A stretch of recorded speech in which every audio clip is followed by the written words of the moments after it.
I'm recording this video outdoors in my garden, but why are we recording out of doors today? Well, the reason is this video is all about reflections of the sun, the sky and all of that, and how we can get rid of it.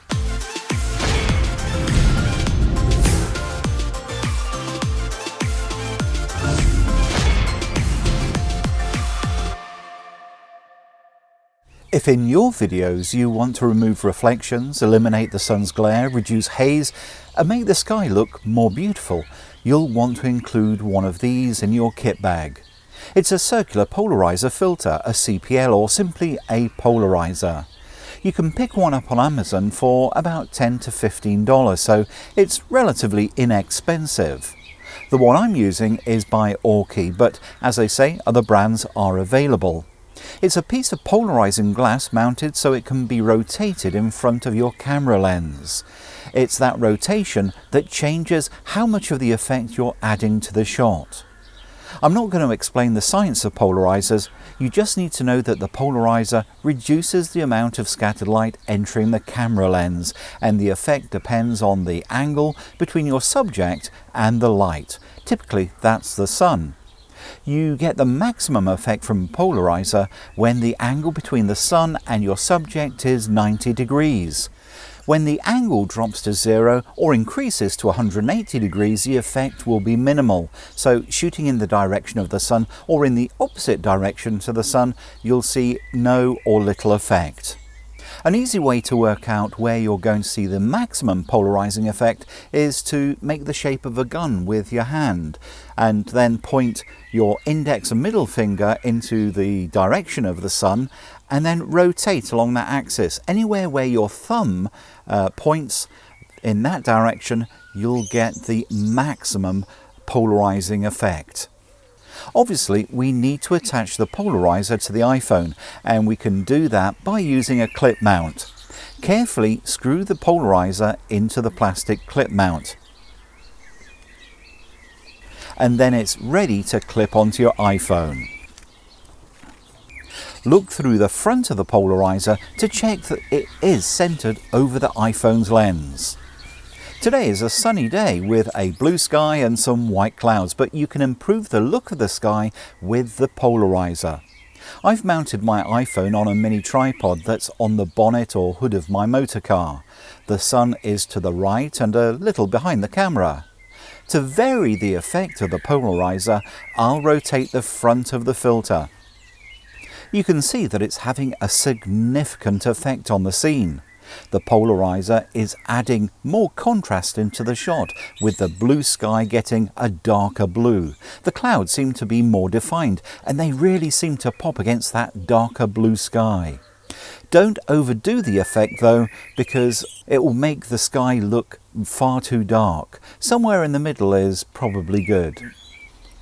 Notice the effect the polarizer is having on the windows of the house on the right hand side.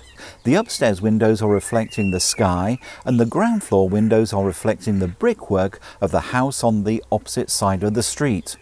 When I turn the filter, those reflections vanish, giving the windows more contrast and a defined shape. We're also removing reflections from the side of the car parked in front of the house. The effect is clearer if I show you close up with my car.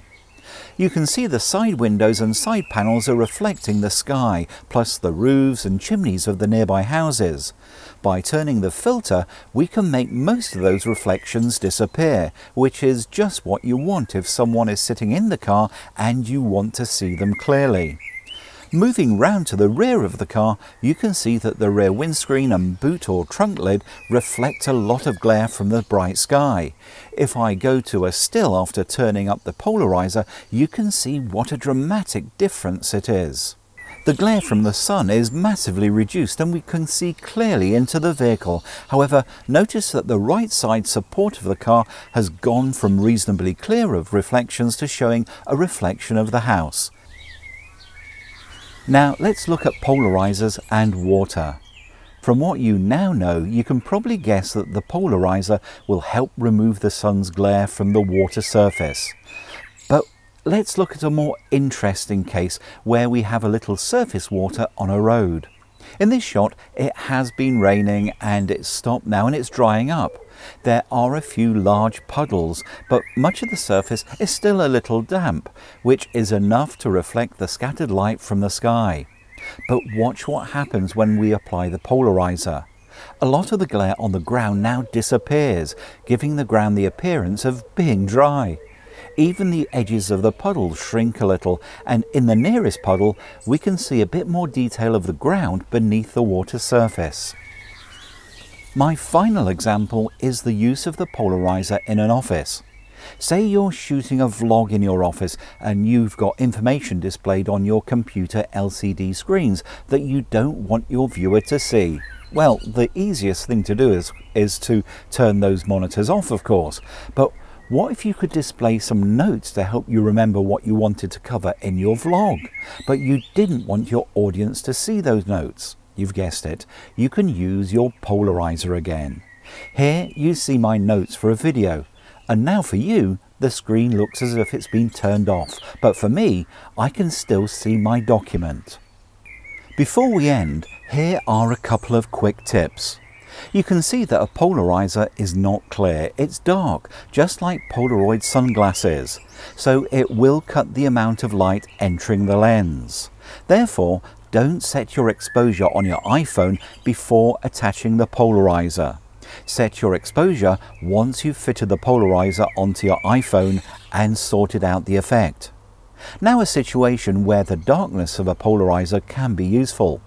If you're shooting where it's very bright and you've already reduced the exposure as much as you can, try using a polarizer as a neutral density filter to block out some of that light. So that's how you can improve the look of your sky, eliminate glare, plus a few other tricks if you have a polarizer filter for your iPhone.